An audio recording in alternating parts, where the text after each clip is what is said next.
Presiding Officer, Daniel Johnson gave a powerful and compelling speech this evening, and a number of others have offered similarly compelling speeches, and frankly this issue is to all of our shames, that we are in a situation in Scotland, a wealthy country, where we can't help our citizens at the most basic level. And I may disagree with Daniel Johnson about lots of different aspects of our politics, but I think we do share a fundamental belief, and that is that every individual in Scotland, neurotypical or neurodivergent, deserves fairness, dignity and the opportunity to thrive.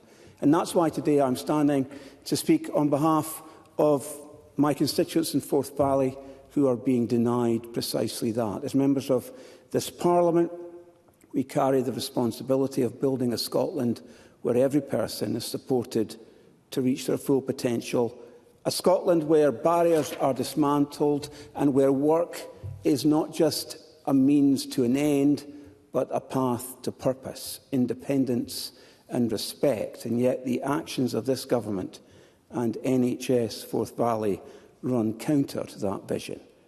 The decision in Forth Valley to withdraw the Adult Autism Diagnostic Service is, bluntly put, a serious misstep. It has been made with poor communication, no meaningful consultation, and most alarmingly, no clear alternative for those affected. And let us be absolutely clear, those affected are people who have waited years for understanding, for clarity, and for access to support. I've written to both the Cabinet Secretary for Health and Social Care and the Chief Executive of NHS Forth Valley in recent weeks to express my deep concern about this decision. I await an answer from both of those individuals, because this is not a simple service adjustment. This is a profound and damaging disruption to people's lives, because in those letters I've asked the questions that people in my constituency are asking. What happens to those already on the waiting list? What pathways now exist for those seeking a diagnosis?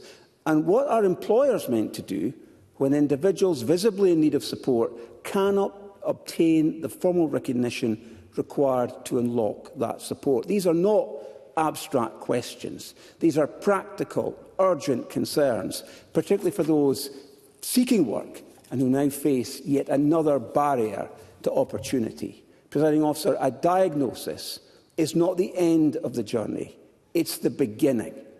Diagnosis is a key that unlocks access to the support and adjustments people need to succeed in work, in education, in life. Without a diagnosis, people are left unsupported and without the kind of help that will make all the difference to their lives. It is frankly unjust. And this is not about political ideology. It is about basic fairness. It is about ensuring that our public services empower people, not hold them back, that they open doors rather than quietly closing them.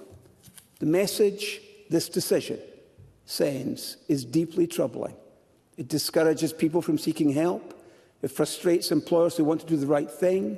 It undermines trust in the very services that should be lifting people up. I want every individual in Forth Valley and across Scotland to be able to realise their fullest potential. That means having the right services in place at the right time, and that means listening to communities before decisions are made, not after. I urge the Cabinet Secretary to intervene, to engage directly with NHS Forth Valley, to see this service reinstated and to ensure that there is national direction so that access to support does not become a postcode lottery.